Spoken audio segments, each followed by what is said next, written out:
汪教授，看明白我的魔术了吗？我认为这就是一个装置。哦，那你说说看。你们可以在距离地面15万公里以外的太空，架设一块宽度超过30万公里、超出所有观测点观测范围的屏幕，然后把你们想要展示的宇宙闪烁投射到这个屏幕上，我就能看到了。有意思。同样，你们在贴近我瞳孔十分近的位置，架设一块尺度不超过2毫米的屏幕，一样可以把倒计时投射在我的眼前。这种说法，您不觉得是歪理邪说吗？一切超出科学认知范围的事情，一开始的时候，不都被说成是歪理邪说吗？这就好像我现在进入一个连电灯都没有的原始部落，我在那里给大家放一场露天电影，所有人看到这场露天电影之后，他们的反应会和我一样的震惊。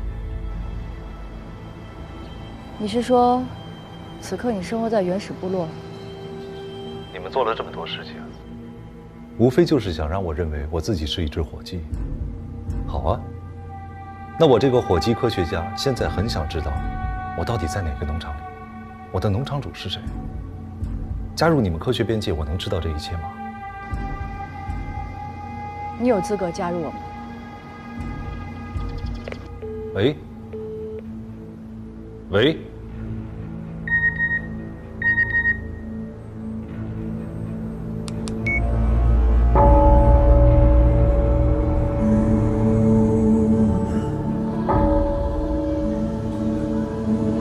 愿佛祖保佑王者脱离苦海。汪淼重启了纳米实验，你失败了。他加入了我们。那他的实验也没有停止。我失败与否，不是你决定的。怎么？你想让他了解主的世界？我们都是从这一步开始，不是吗？你总是愿意做这些没有意义的事。我做的事情，比你做的更有意义。希望主可以认可你的意义。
呀，又坏喽！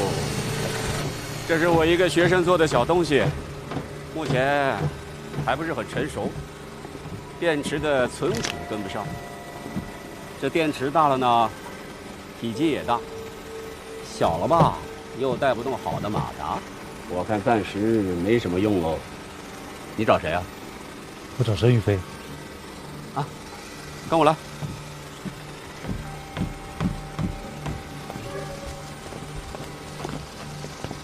这里跟平常的寺庙好像有些不一样。是，一般的寺庙都要靠收香火钱维持，所以呢游客要多。我们这儿不是，人少，清静。来我们这儿的一般都是一些搞学术研究的人，有时候呢遇到一些弄不清楚的难题，就会来我们这儿住上几天。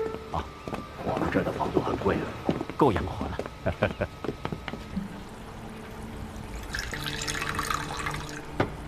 来，谢谢。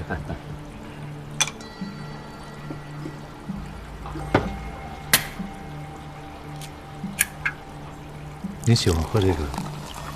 都一样，可能最后在我们身体里面就分为可吸收和不可吸收了，有什么不同？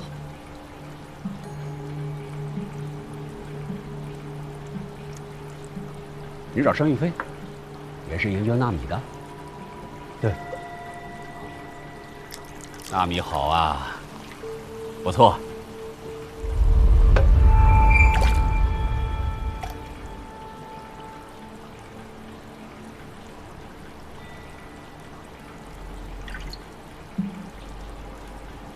施主慈悲啊！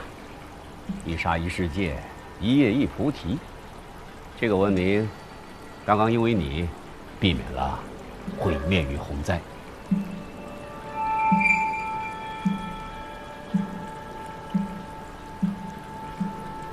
你是搞纳米的，不会连这个都悟不到吧？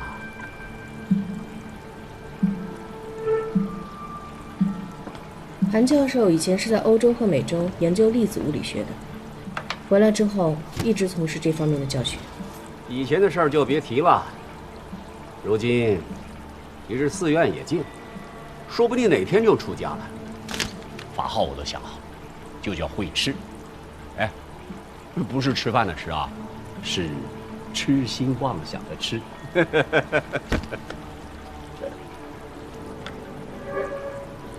我懂。你懂什么啊？等你研究不下去的时候，你就会发现，你所有的研究都是痴心妄想。你们聊，我走了。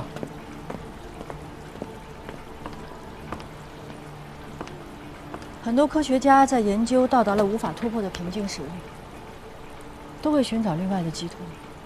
很多人愿意来这儿坐一坐，想一些想不出来的问题。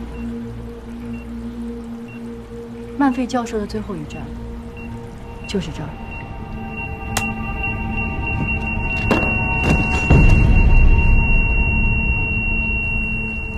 所以说，曼费教授的自杀跟你们也有关系。如果你在看到宇宙闪烁之后选择自杀，跟我有关吗？我只是负责告诉你真相。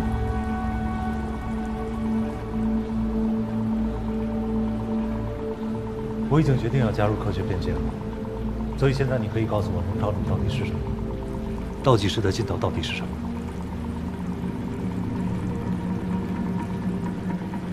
汪教授，你似乎已经习惯了眼前的倒计时。对啊，它可以时刻提醒我自己是一只火鸡。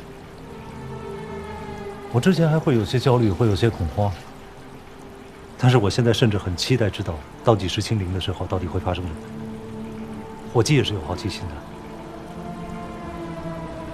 你看到的称之为神迹，而神迹背后的东西，不是每个人都能接受的。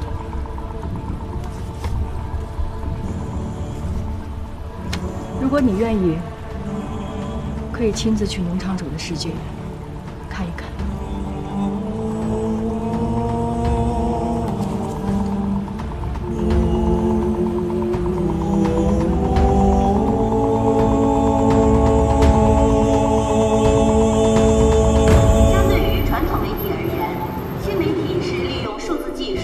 网络技术、移动技术，通过互联网、无线通信网、卫星等渠道，以及电脑、手机、数字电视等终端，向用户提供信息，以不同的传播形态和媒体形态。据统计，截止到2016年12月，我国网民数量已达到1.62亿，而在未来，网民人数很可能突破到5亿甚至10亿。从新媒体的特点来看，它对我们日常生活的影响体现在：第一，语音文字信息的整合，关键词链接的快速畅通。等一等，麻烦前面那位您等一等，您来东西了。您好，这是您的吗？哦，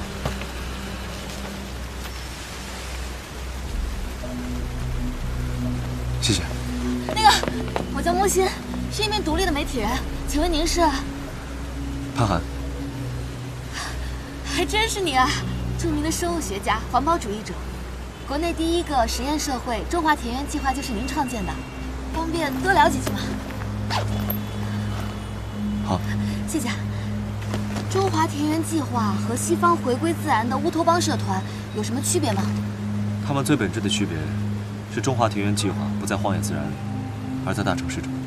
那资金的来源是？完全脱离财务，将城市生活产生的垃圾转化为生存必需品的事业。为什么您一直没有联系媒体去推广中华田园计划呢？环保是公益，不是作秀。但木星小姐，您听天气预报吗？听的。那空气污染指数是什么时候划分到播放列表里去的？是影响人们生活的事。您的意思就是说，当环保问题开始影响人类生存的时候，才需要媒体？我赶时间，木星小姐，我们下次。潘老师，那个不好意思，如果今天我没有捡到这些资料还给您，那可能就弄丢了。能不能借我看一看？看完了就还给您。留个电话吧。谢谢，谢谢。别弄丢了。放心。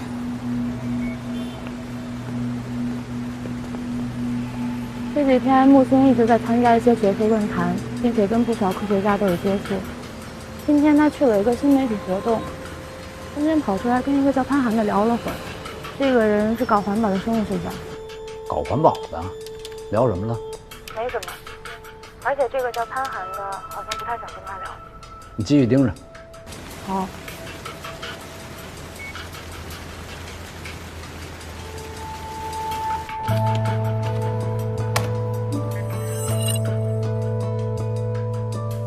三体，什么玩意儿？好像是一个游戏吧？游戏，进呢？玩啊？玩不了。怎么了？怎么玩不了啊？这个游戏需要微装具。微装具？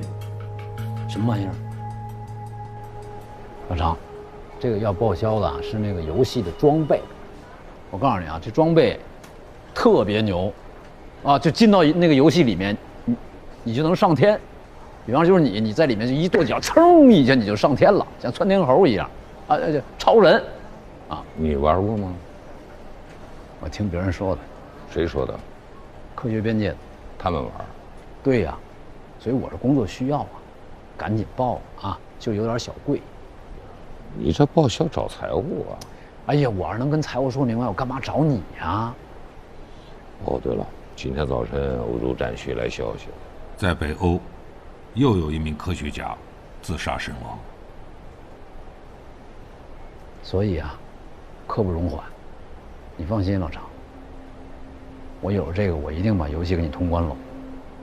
你以为像你玩那个贪吃蛇那么简单？你跟汪淼尽力吧。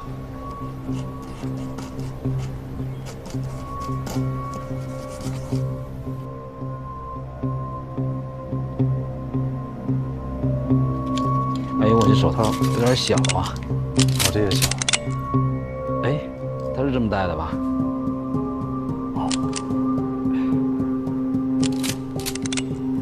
哎，你说这个游戏网址是申玉飞给你的啊？这个微装店的地址也是他给你的，而且这玩意儿还特贵。你说他该不会是直销吧？啊？能用微装玩的游戏，开发成本是你无法想象的。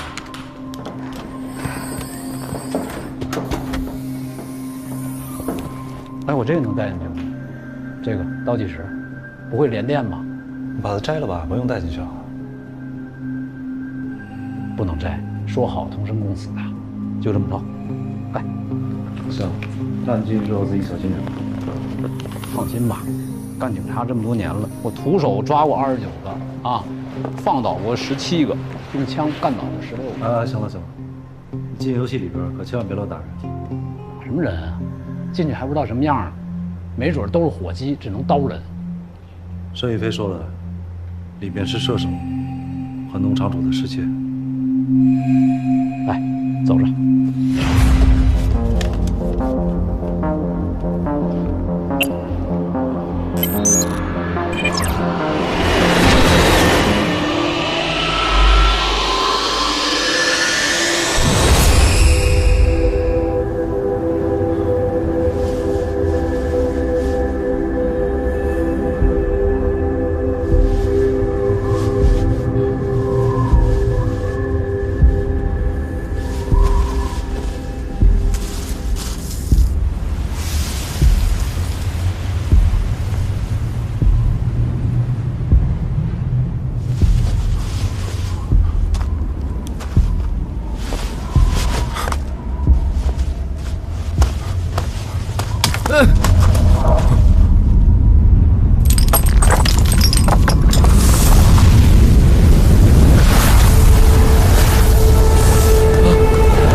请为自己设置专属 ID。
周文王应该不会出现在战国时期吧？他一直活到现在，纣王还活着了。我叫周文王的追随者，我说我的 ID 叫周文王的追随者，他是个天才。我的 ID 叫做海人。你身后背的这个东西，看上去很沉的样子。当然，在这儿的距离和重量都是真实的。沙漏。这是沙漏，8小时漏完一次，颠倒3次就是1整天。不过我经常忘记颠倒，需要追随者来提醒。来，你们应该是长途旅行吧？有必要背这么重的一个计时器吗？不然呢？怎么计算时间？你可以随身带一个小型的日晷啊。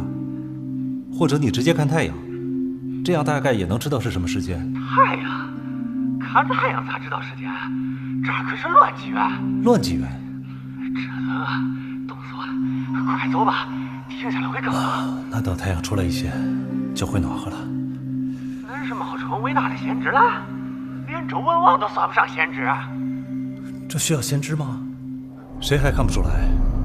再有1-2个小时，太阳从这边就会升起来。这是乱纪元呐！什么是乱纪元？除了恒纪元都是乱纪元。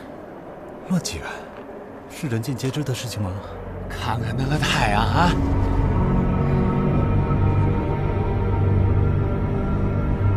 原来现在是黄昏，不是早晨。是早晨，可早晨不一定会有太阳升起来啊！这是乱纪元。看来如果太阳再升起来，会很长时间以后了。恁咋会有恁奇怪的想法呢？那是不一定啊。机长，给我一点鱼干吃吧。啊，不行，我也是勉强才吃饱的。现在要保证我能走到朝歌，而不是你。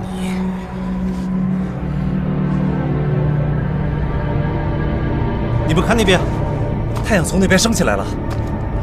不过不是我们走的方向，我们是不是走错了？我都说了，这是乱纪元呢。总算是暖和一些了。可这个太阳，它为什么会是蓝色的？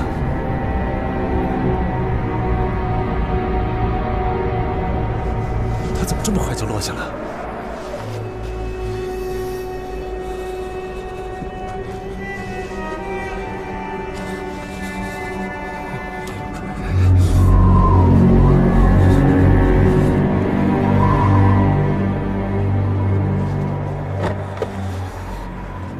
这些树枝可以做柴火。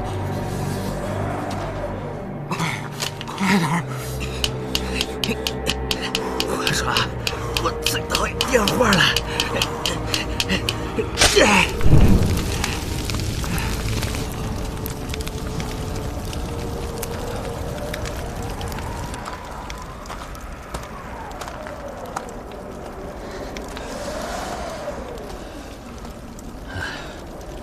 各位，你们认识一个叫汪淼的人吗？汪淼，不认识。哎，要不咱们一块儿走吧？你不冷啊？过来烤烤火。还真有点冷。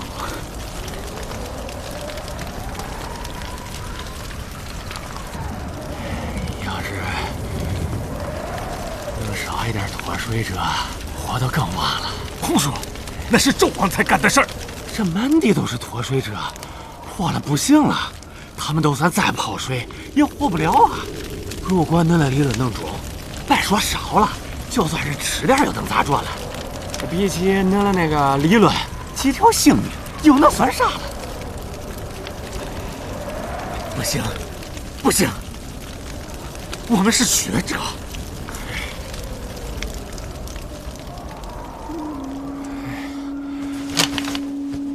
终于燃尽了，继续上路吧。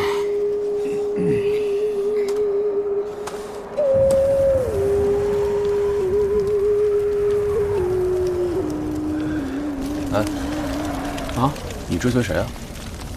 追随？这么说吧，你研究什么？新人是吧，高娃？对对对，我新手。我们追随纣王，要去朝歌，哥们跟我们一起。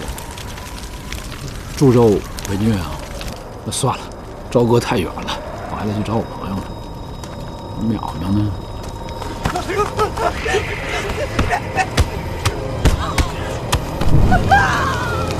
今儿能吃饱了。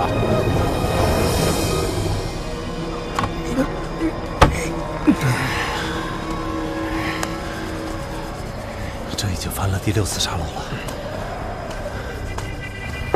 2天过去了，这2天都没见着太阳升起来过，甚至连树上的影子都没。看起来太阳不会再出来了。我都跟你说过了，不要冒充伟大的先知，这是乱纪元。太阳从那边边出来了！啊！你们看，这像是一颗普通的太阳。我警告你啊，不要冒充贤侄。终于等会儿了。糟了，这咋办啊？快找地方躲起来！怎么了？出什么事了？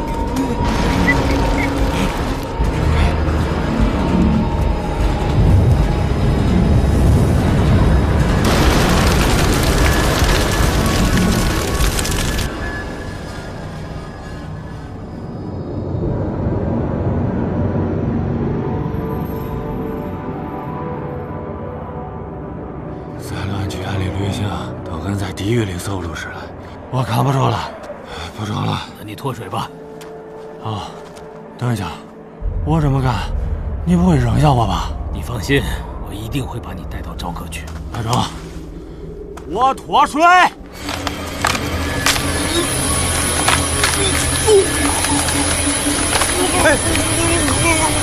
他怎么了？他死了吗？没有。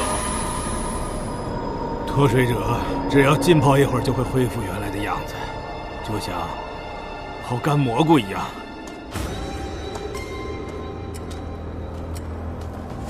连骨头都变软了吗？是的，变成了干纤维，这样便于携带。在这个世界里，每个人都可以脱水吗？当然，你也能，要不然没法在乱纪元活下去。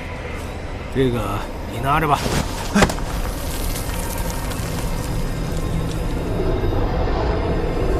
糟了，我的朋友！不行，我得去找找他。这伙计要是不喝水，是不是也得渴死了？你要是受不了的话，可以脱水啊。脱水？怎么脱水呀？你只要说出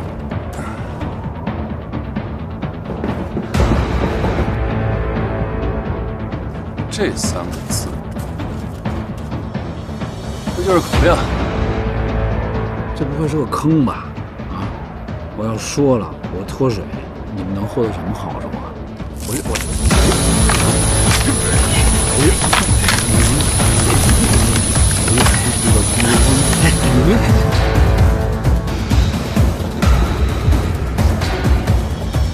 你们在干什么？谁呀你们？把他还给我，他是我朋友。把他还给我。你知不知道他已经脱水，他只能成为我们的食物或者燃烧物，才能为这个文明做贡献。简直是不可理喻！把他还给我！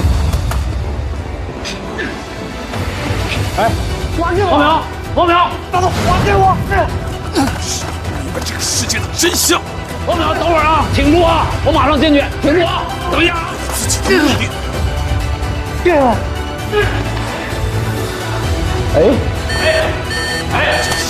小事。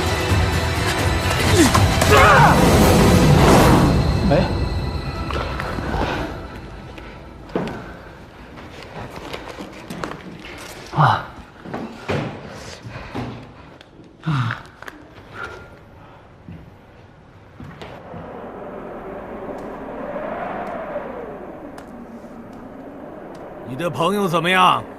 他被脱水了，然后被别人抢走了。他会怎么样？这很正常，他适应不了这个世界。咱们尽快上路吧。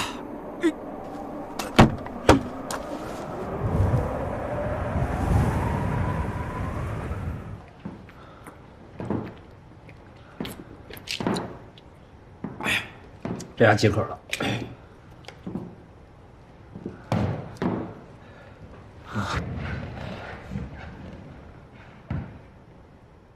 时间过了多久了？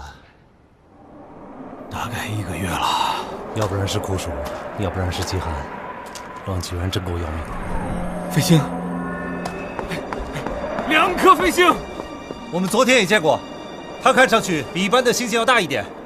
是的，成员判断，运行速度非常快，用肉眼可以看到它在星空中的移动。但是这次不一样。有什么不一样呢？这次是2颗飞星，恒纪元就要到了。最多只有2颗吗？不，最多有3颗，不会再多了。那如果3颗飞星同时出现，是不是意味着会有更美好的恒纪元？你在说什么？3颗飞星？你祈祷它不要出现吧。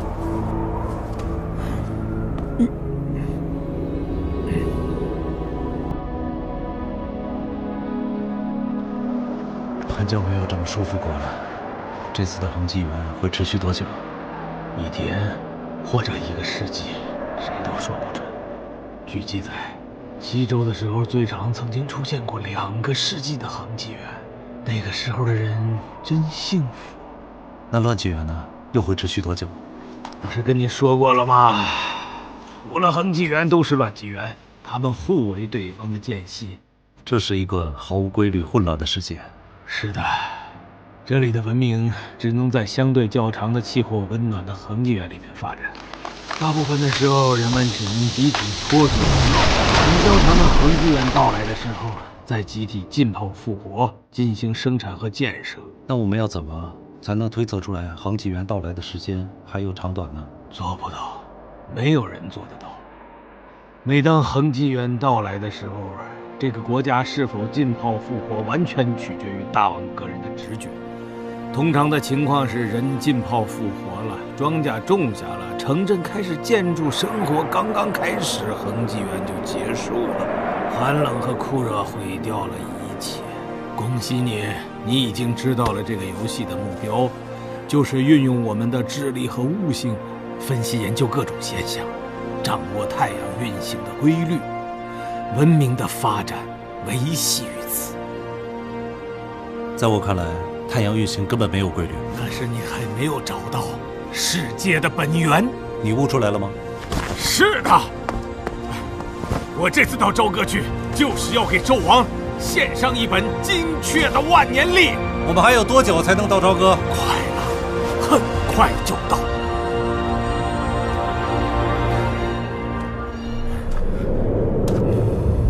你有没有听到有什么声音？是蛋白的声音。朝歌到了。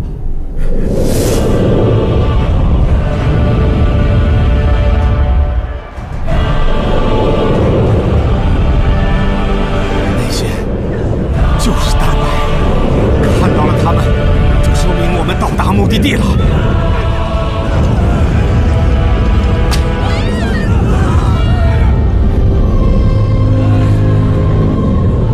朝歌里面还有金字塔。是的，要想在乱纪元生存下去，就得住在墙壁极厚的建筑中，几乎像是在地下。只有这样才能避开严寒和酷暑。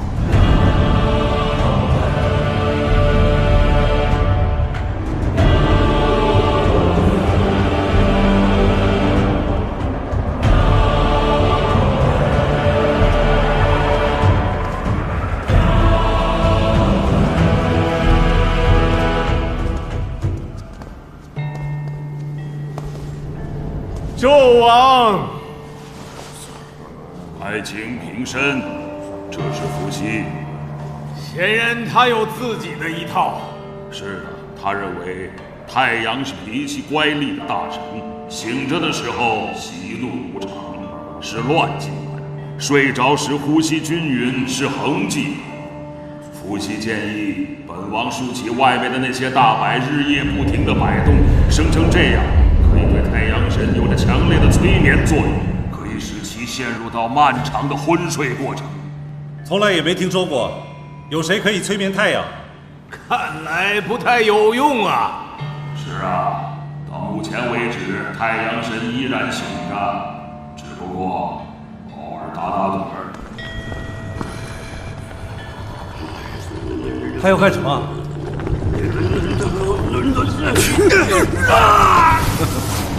愚蠢的巫术！你对太阳有什么见解？纣王，太阳不是神，太阳是阳，黑夜是阴，世界在阴阳平衡中转换，不能控制，但是可以预测。如果你可以预测，那你将是这个世界的巨人。可是有很多号称能够预测的人，他们最终的归宿在那儿。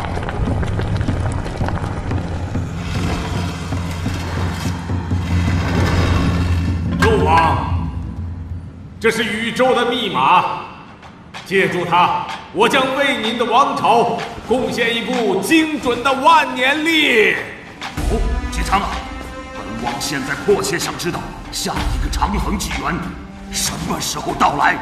我将立刻为您占卜。下面将是一段为期41天的乱纪元，然后将出现为期5天的恒纪元，接下来是为期23天的乱纪元和为期18天的恒纪元，然后是为期8天的乱纪元。当这段乱纪元结束之后，大王，您期待的长衡纪元就要来了。这段长衡纪元将会持续3年09个月，而且气候温暖，将是一段黄金纪元。如此精确的数据，纣王似乎没有想象中的兴奋。本王首先需要检验一下你的预测。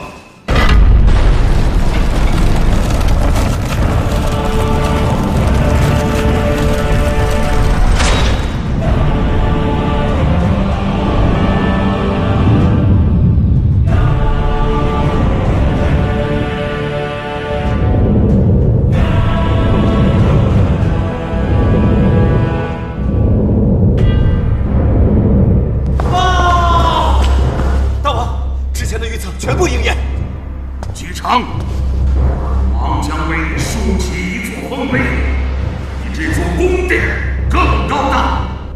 大王，让您的王朝苏醒吧，繁荣吧！进吧！进吧！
我的指头，我的指头！我们脱水多久了？再不浸泡，这些人怕是要被乱纪元的老鼠啃光了。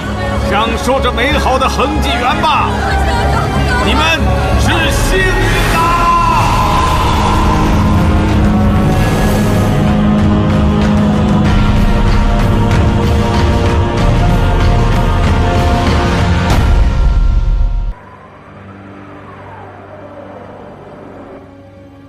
姬昌啊，已经8个黑夜了，我们又进入了乱纪元。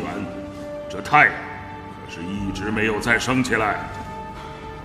大王，这只是暂时的，太阳马上要升起来了，恒纪元和春天将继续。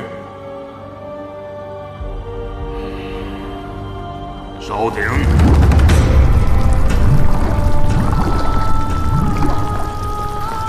大王，大王，天上出现了3颗飞星。你还不知道天上出现3颗飞星究竟意味着什么吧？这意味着严酷的寒冬即将来临，能把坚硬的石头冻成粉末。脱水！脱水！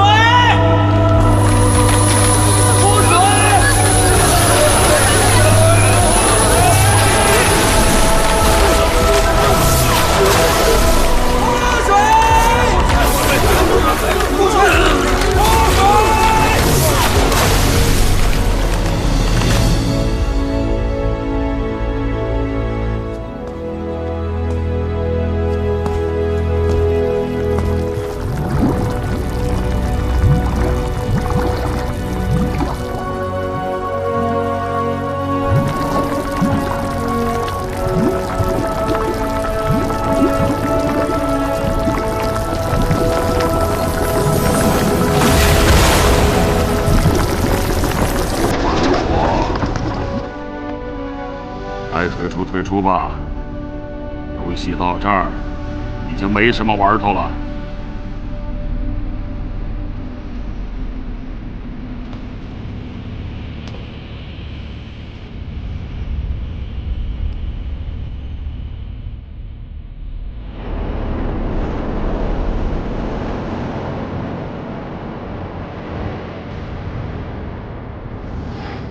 你也还没有离开游戏，应该是在下二氧化碳干冰啊。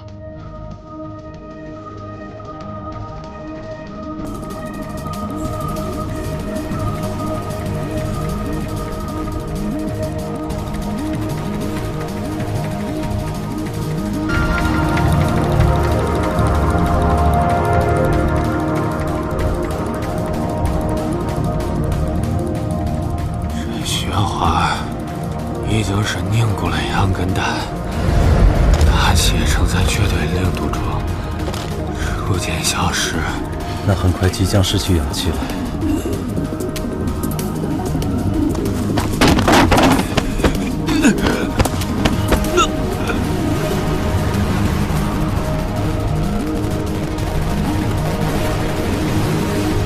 这一夜持续了48年。第137号文明在严寒中毁灭了，该文明进化至战国层次，文明的种子仍在，它将重新启动，再次开始在三体世界中命运莫测的进化。欢迎您再次登陆。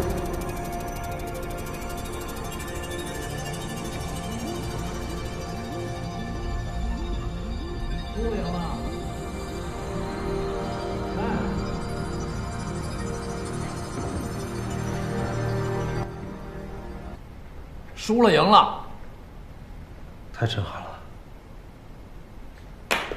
哎，我是怎么挂的？是被渴死的吗？脱水了，身体里的水全都干了，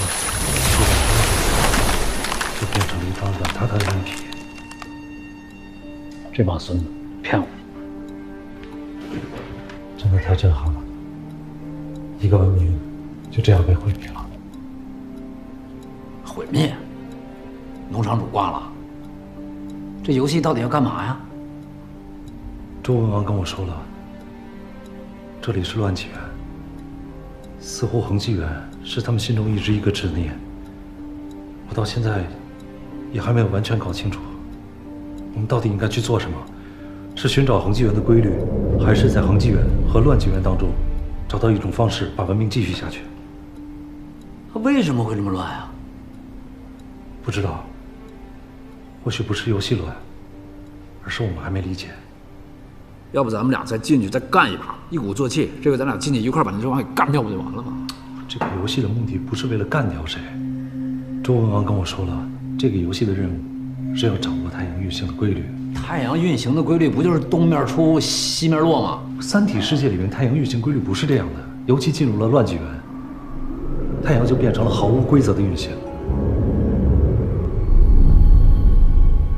游戏嘛，想怎么运行就怎么运行。但是你有没有注意到一点？这个游戏里面有很多的感受，有点太过于真实了。当然了，我都喝3瓶水了。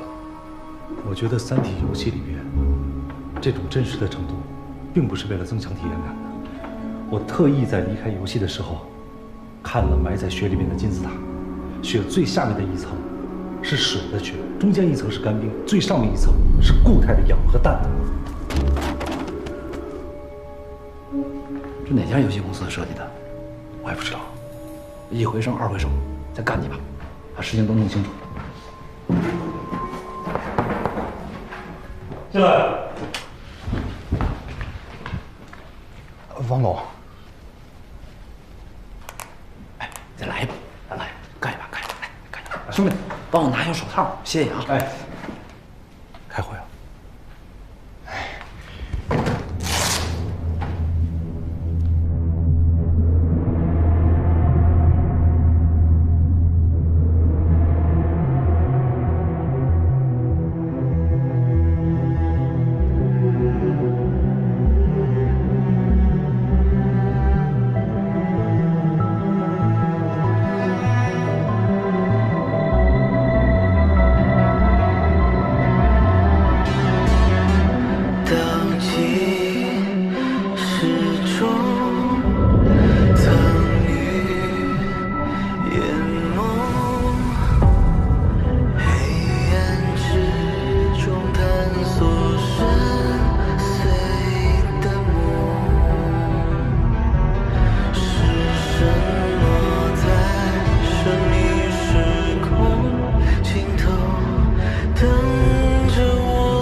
哟，你撞着我车了，不过放心，我不让你赔。你这都快成碰瓷儿艺术家了，这想象力，老子车都没上，怎么就出这么大车祸呀？你想干嘛呀？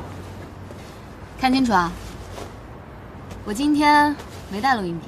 你带没带录音笔，我也没什么可说的。关于科学边界，你也没什么可说的吗？没什么可说的。看来你这个人还是不太会应对媒体啊。对媒体，你应该说无可奉告，或者说没听说过。没什么可说的，就证明你知道的很多呀，但是不愿意说罢了。我就不说无可奉告，我就是知道很多，但凭什么告诉你啊？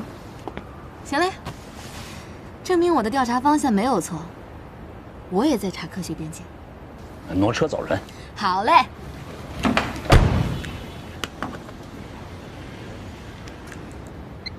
很遗憾，你也没说什么有价值的线索。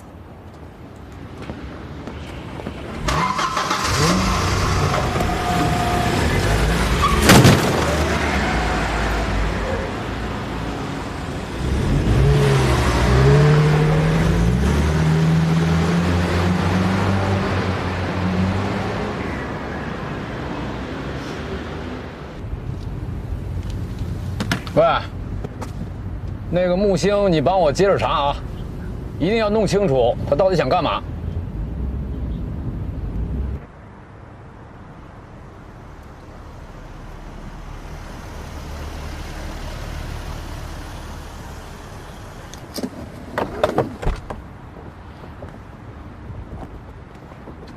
到底出什么事儿了？着急忙慌把我叫过来，还非要在这个时间。你是汪淼吧？我是姚老师的学生沙瑞山，幸会啊，幸会。这些都是观测用的，跟我的项目没多大关系。来，什么？跟我进来。壮观吧？这些都是聋子的耳朵。自打它们建成之后，在观测的频段就干扰不断。从上世纪80年代的巡浮台到现在的移动通信，这些需要米波综合孔径射电望远镜的项目，大部分都没有办法正常的开展。说这么半天，你说什么呢？走啊，走起来，解决，谁来解决啊？难道为了探寻宇宙的奥秘，就把移动通信全部干掉吗？没有钱啊！现在好在可以使用技术手段进行屏蔽和干扰。我的项目用的都是卫星数据，这些地面干扰对我造不成多大的影响。你到底要干什么呀？没有时间了，走，我带你去看我的项目。哎，这就是我的实验室。就跟我的家一样，平常我都住在这里。快，不用客气啊，来进来，喝水。我不喝，一定要喝。拿着。我的实验室主要负责接收3颗卫星的观测数据，并且实时显示在这8个终端上。我站这儿，过来，快，你站这里。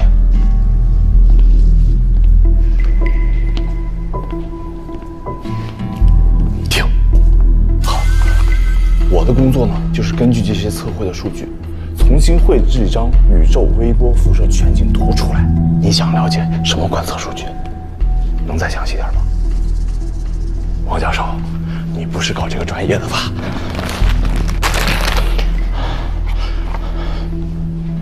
你对宇宙3K 背景辐射大概了解吗？整个宇宙背景的辐射波动，在整个宇宙的尺度下，几乎是微乎其微的。停！好，别动。以最先进的 Planck 卫星的精度，即使花100万年时间，都未必能测出一点。停！这个时间把我叫过来，让我穿着跟上次一模一样的衣服。你又说了一堆跟上次一模一样的话，到底怎么回事？停！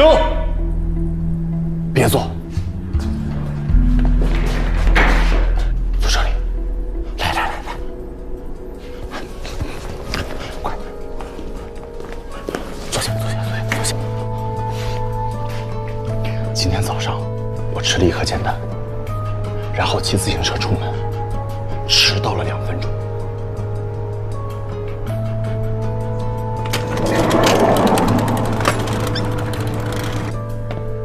中午我打翻了一杯咖啡。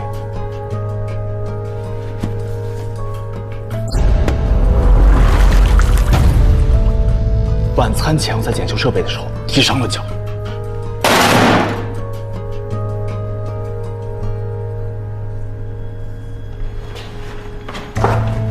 然后到了晚上，你就来了。这一切都跟6月13号晚上发生的一模一样。你和我观测到了宇宙闪烁。差不多时间了，该观测了。来，坐好。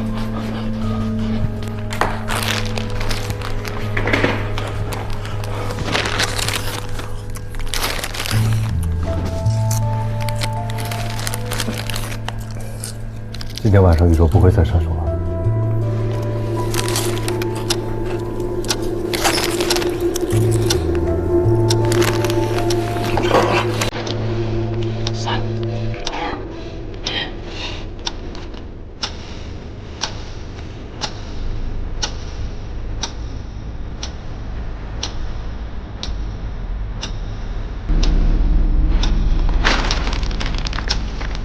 说了，今天不会有宇宙闪烁。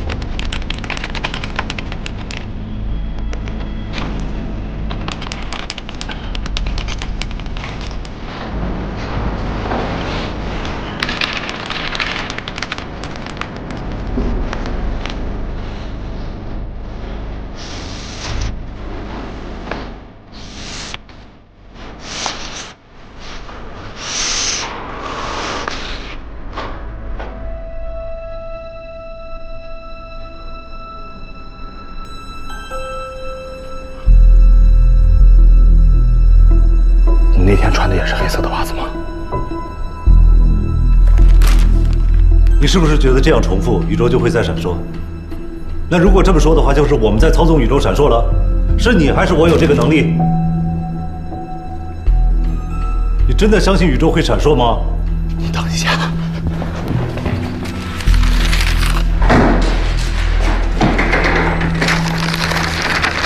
整个宇宙发生这么大尺度的闪烁，我不相信。如果说有人在宇宙中树立起一块巨大的屏幕，把闪烁的结果给我们看，我也不相信。无论是宇宙闪烁还是巨型屏幕，都是我们不能相信且无法理解的。但是它确确实实发生在我们的眼前了。我们是被选中的人。选中？被谁选中？苹果砸中过很多人，有果农，有孩子，有羊顿，有马顿，可是只有牛顿是被选中的人。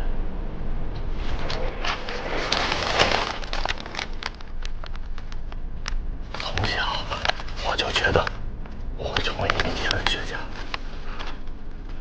我相信这一切都是神灵在冥冥之中指引着我。所以是神灵让你在研究科学的。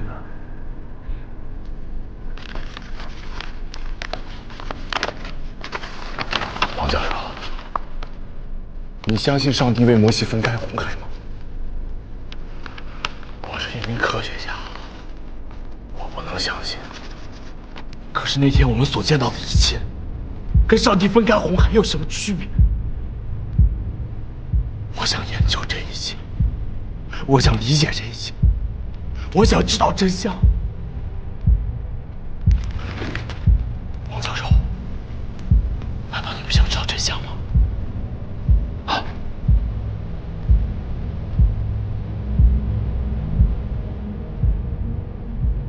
不想。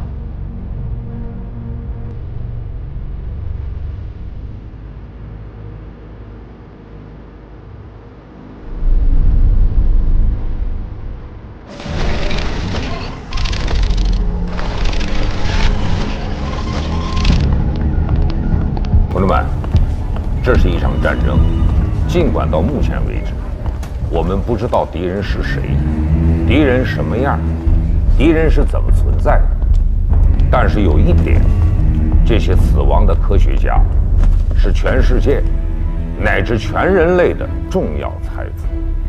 一旦爆发战争或者需要灾后重建的话，他们将发挥着巨大的作用。我们需要他们。But almost all the suicides were connected to the frontiers of science. Why don't we just attack them? 科学边界仍然是一个国际性的学术组织，我们没有理由对他们进行清剿，而且他们是学者，对他们有任何的动作，都会造成严重的社会影响。Do you have any suggestion, General Kane? 我建议对各战区核心领域的顶尖科学家进行监控，一旦发现他们有被科学边界接触、渗透的现象，立刻启动保护措施。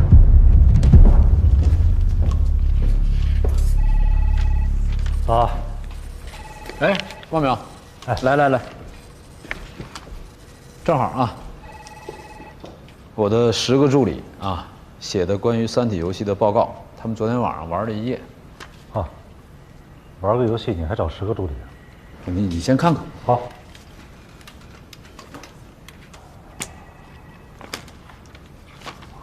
这份报告写的还挺多的，看着也蛮细致的。我分几次进入游戏，每次集中观测一种游戏信息，有环境方面的、生物方面的、体感方面的，汇总之后做的总结。我助理徐冰冰。哦，那你们玩的时候，你们10个有没有发现太阳运行的规律呢？有，不过暂时没有得出结论。乱纪元和恒纪元随意切换，奇环到酷热完全没有预兆，甚至会在1个小时内反复发生。那在乱纪元的时候，除了脱水，有没有其他的生存方式？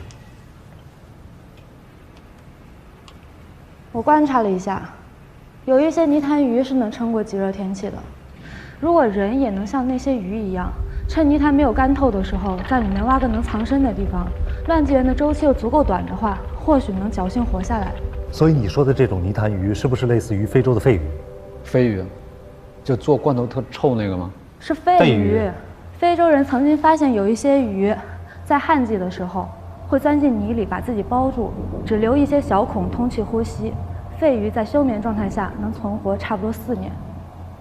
所以这个报告是你们10个人一起写的吗？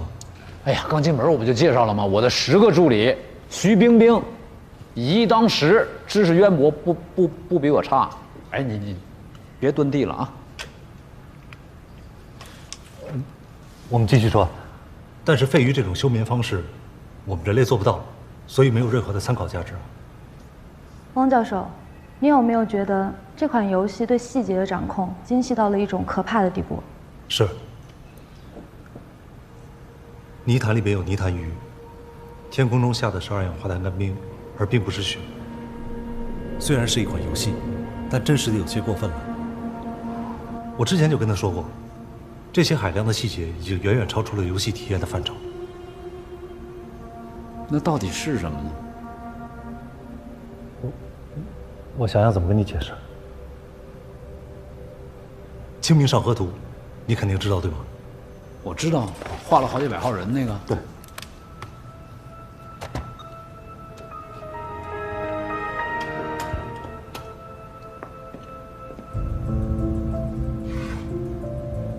清明上河图和这幅图相比，哪个图里面的信息量大？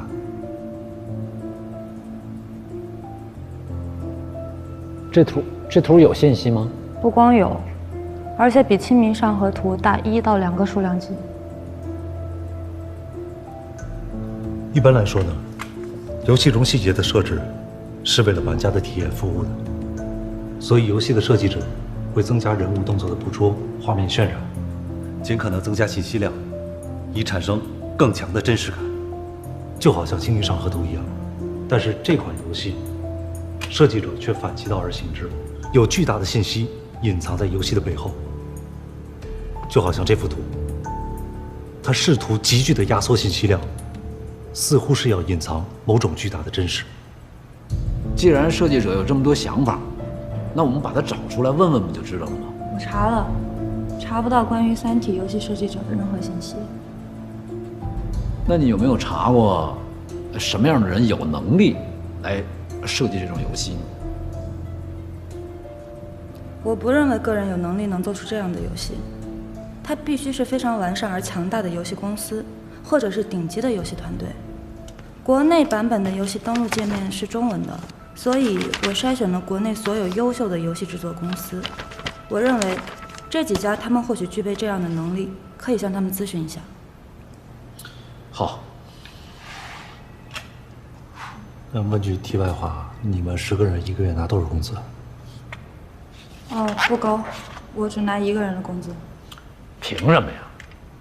凭什么你只拿1个人工资啊？以后我蹲地啊！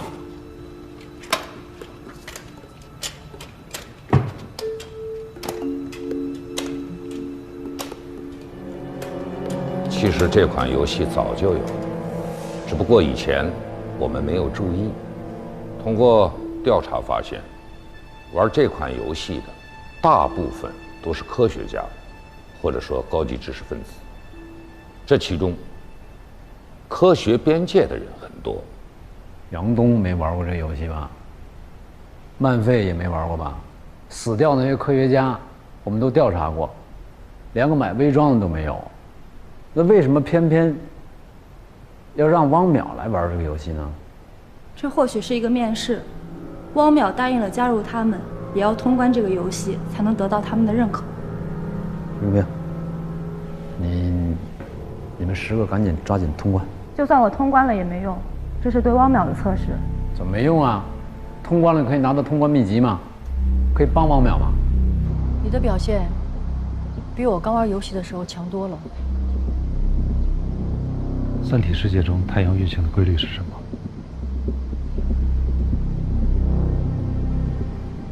你每天都玩？你之前跟我说过，要让我自己去看农场主的世界。可是农场主到底在哪？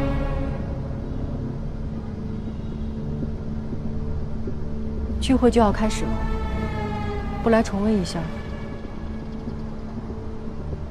还是射手和农场主？我已经提过2遍了。多听听，对你了解主有帮助。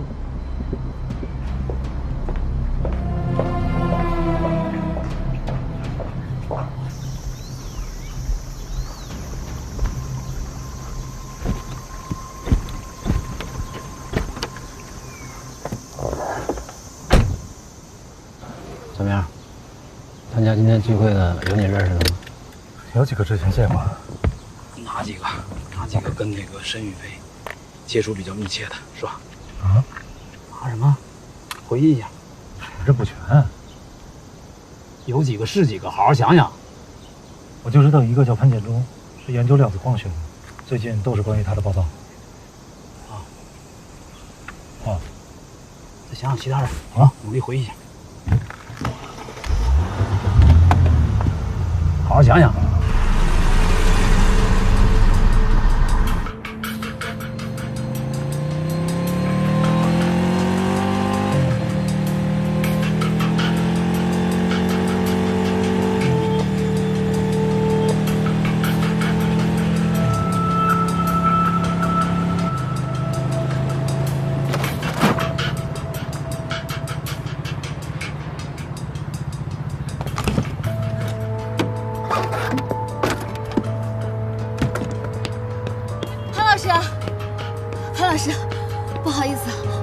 迟到了，您喝点什么？我请。大使啊，最近呢，国外又有几名科学家发生了意外，又是自杀。几个战区制定了一个新的计划。想上几个了？史顿，汪教授，这是调出来的选名单。什么呀？备选名单。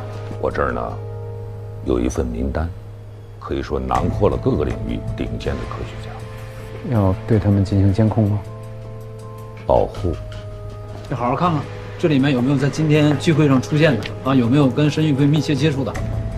由于人员众多，我不可能做到面面俱到。谁跟科学边界接触，就保护谁。大哥，你一路上你才写仨呀？纳米设备我记得住，人名我真的记不住。再说了，你让我想这些有什么用啊？参加科学边界聚会的人很多，他们真正感兴趣的就那么几个人。我现在有一个大胆的假设，跟科学边界接触的人有2种结局，一种像你表面这样，啊，去相信他们，配合他们，加入他们；还有一种就是接受不了自杀的。我们现在需要把这些有可能自杀的科学家给找出来，保护他，懂吗？懂。找。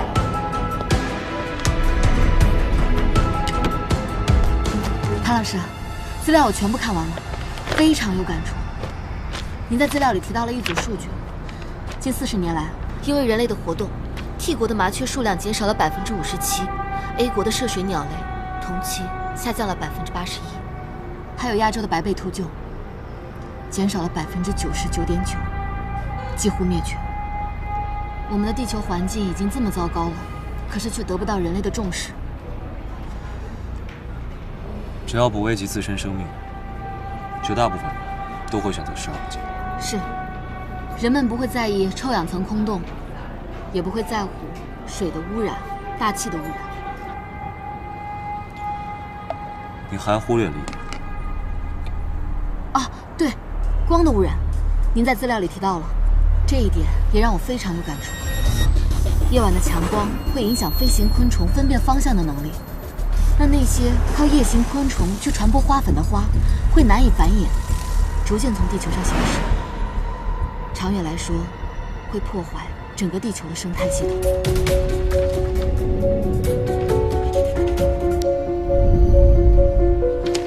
这么多人名我真记不住，我都快晕了。哎呀，加把劲儿，你行的。我只能记得今天有一个年纪稍微大点的，头发都已经有些花白了。下颌留着一小撮胡子，也已经花白了。他聊到过一些关于北部建设的事。找到了，流体力学专家程远。加油，继续，第6个了。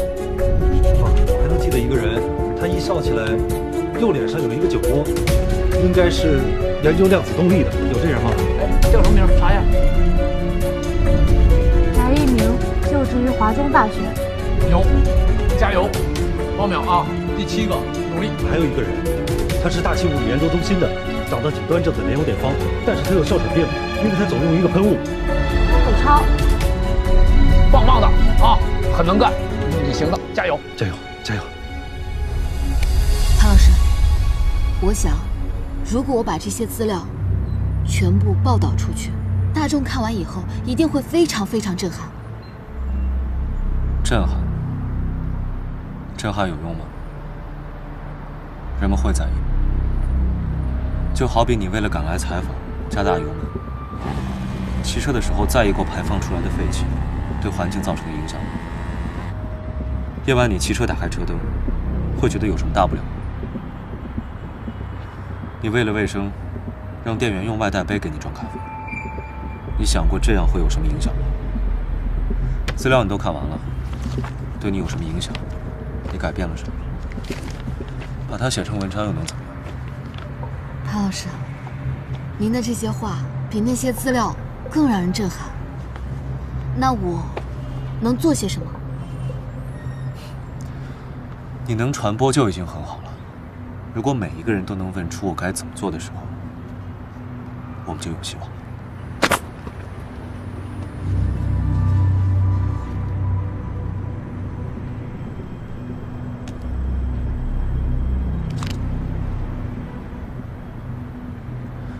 知道电池应该怎么处理吗？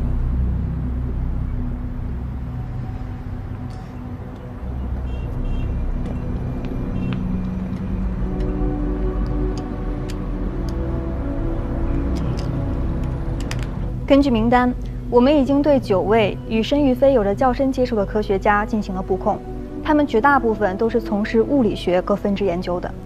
这物理界招谁惹谁了？如果有任何异常，我们都会第一时间对他们进行保护。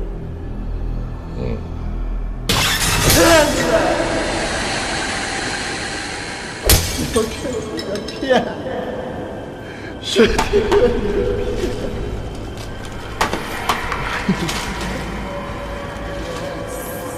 你个骗！看回地狱！你个骗！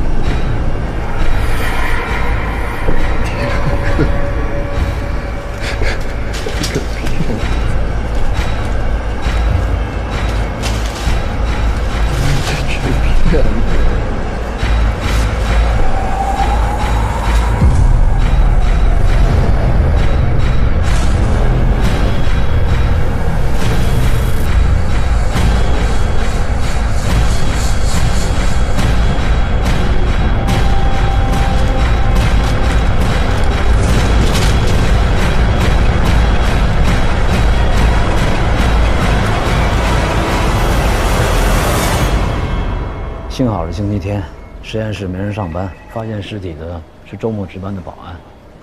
我们都已经处理好了，把这件事情的影响力控制到最小。他跟谁接触过吗？没有，还是自杀，妥妥的自杀。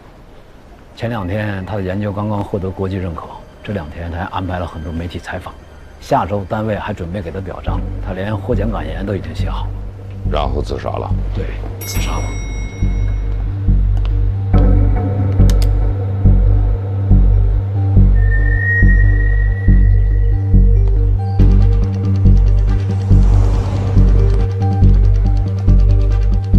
强制保护。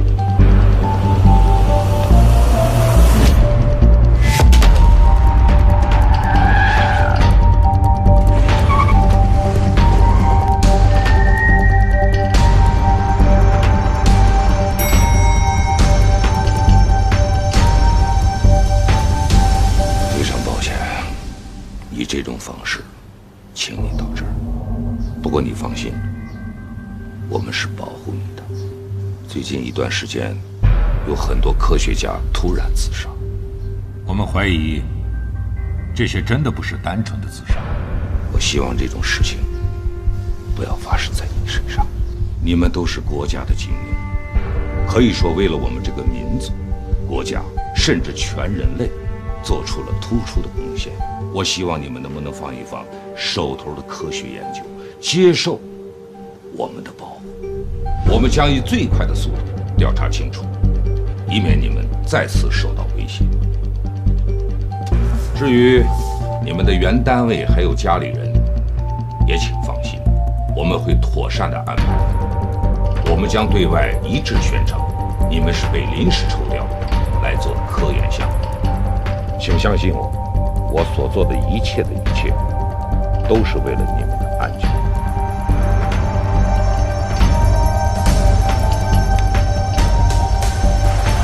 你们知道吗？就在过去的几年，这些地方还是一片绿地，而现在，它们已经满目疮痍。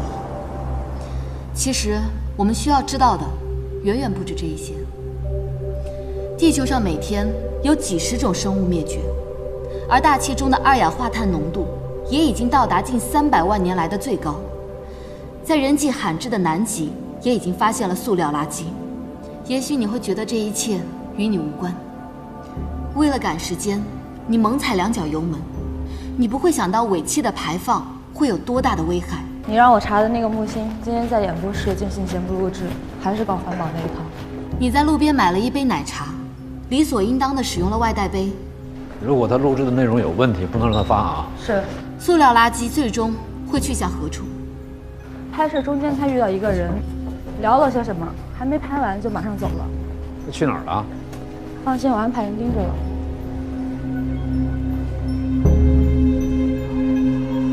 你就是木星啊？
没有任何人碰他。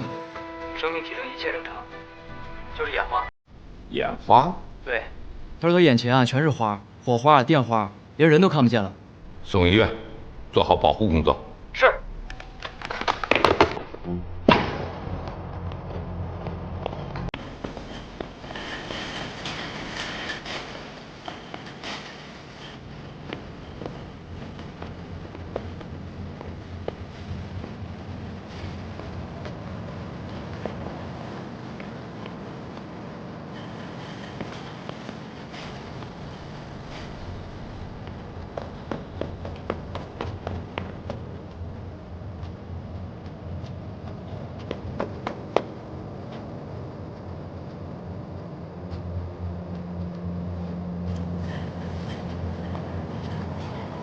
这个人被抬上了救护车，他是研究量子电动力学的科学家翟一鸣。拍得清楚吗？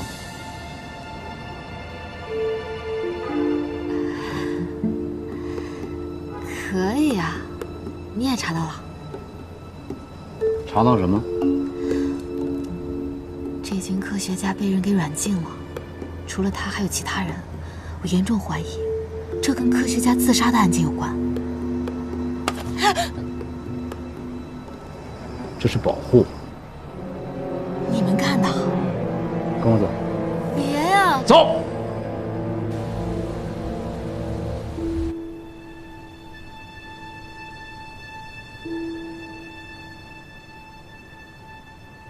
说话。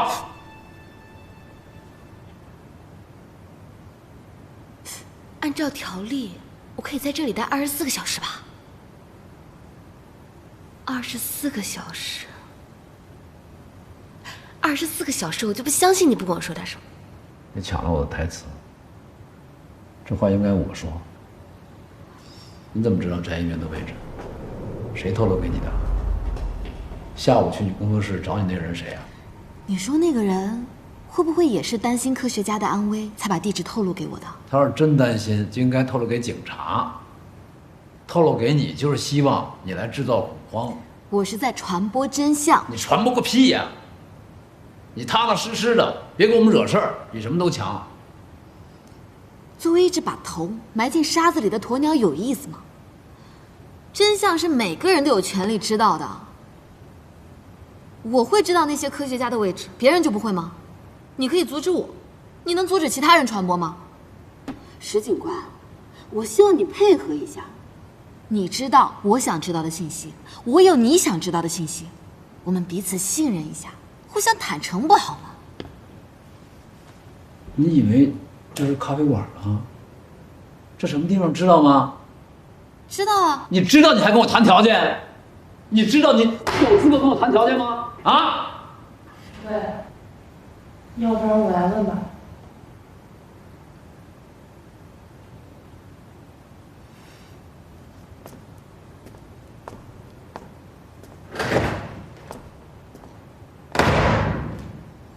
哎，你说，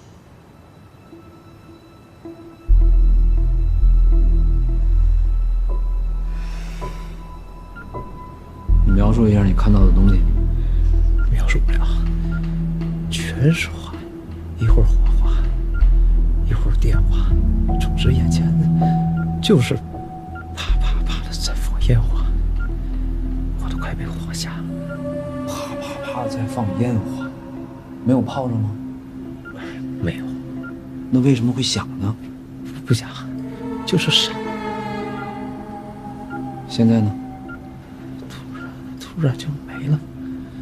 那你确定是烟花？确定。没有数字？有数字我也看不见，我全是花呀。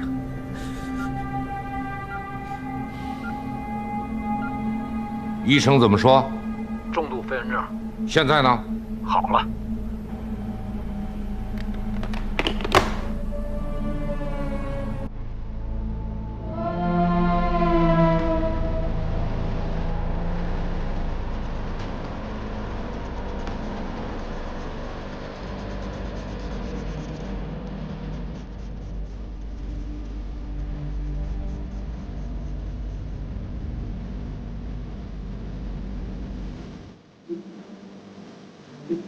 嗯。